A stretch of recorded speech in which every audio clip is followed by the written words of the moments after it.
All the engines on the island of Sodor look forward to Harvest Festival time. But most of all, they look forward to Sir Topham Hatt's Harvest Firework display. Sir Topham Hatt came to see Thomas and James. James, you are to collect the fireworks from the depot. James was overjoyed. Thomas wasn't happy at all. But I wanted to collect the fireworks, Thomas pouted.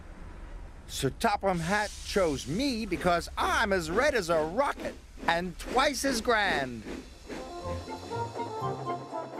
James steamed proudly across the countryside. Brightest and best, he hummed happily to himself. He was having a wonderful day. Thomas was still upset when he arrived at the shunting yards.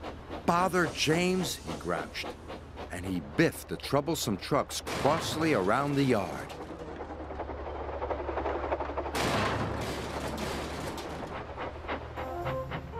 When James arrived at the depot, he was very excited. The freight cars were all ready for him, filled safely to the top with fireworks. James was coupled up with the precious cargo, and he steamed away.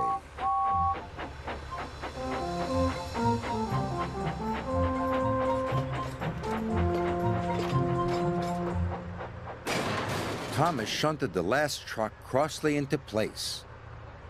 The troublesome trucks were glad that job was finished. Oh.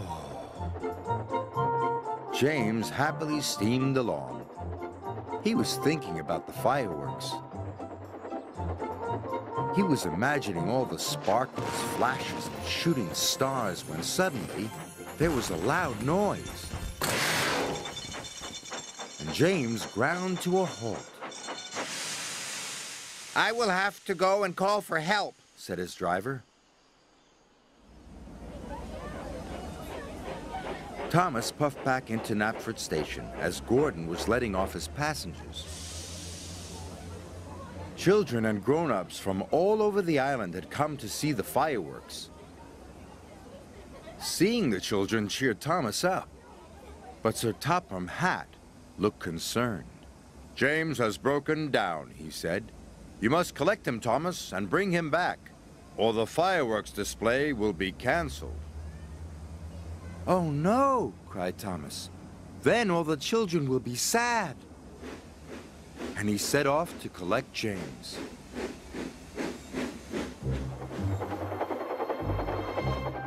Thomas puffed across the countryside. Even with his light on, Thomas knew he had to be very careful.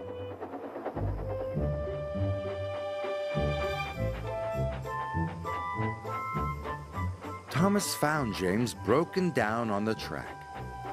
"Hello, busted boiler," teased Thomas. "You don't look very useful now." James was upset. But when Thomas got behind James, he couldn't see ahead. "You will have to look out for me," said Thomas. James was cross. "You said I wasn't useful," he pouted. "But if the fireworks don't get to Knapford Station," puffed Thomas, "the display will be canceled."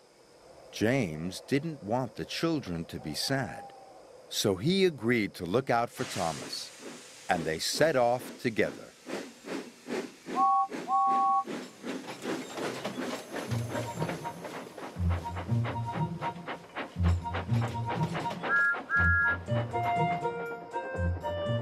When the track was straight and clear, James called out, "Go faster, Thomas!" And Thomas did. They were soon working happily together and making good time. Sir Topham Hatt checked his watch. There was still no sign of Thomas or James. "It's very late," he thought. "It's almost the children's bedtime." Even Gordon was worried. "I'll have to cancel the display," said Sir Topham Hatt. So the disappointed children started to board the coaches.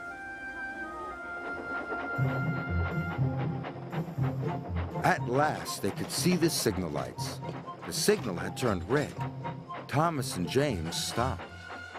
Why would the signal be red? Puzzled James. Maybe a passenger train is coming through, puffed Thomas. Gordon must be taking the children back, cried James. Thomas and James were very upset. We're here, they cried, and sounded their whistles as loudly as they could. But no one could hear them. The children were all on board. Gordon was ready to depart. Then Thomas had a bright idea. Send up a rocket, he told his driver. So his driver carefully lit a rocket. He stood well back as it whooshed into the sky. The rocket burst into stars. A sparkling dragon, Cried Sir Topham Hatt. It must be Thomas and James. Stop, Gordon, he said. The firework display is back on. The junction signal turned to green, and Thomas and James were soon on their way.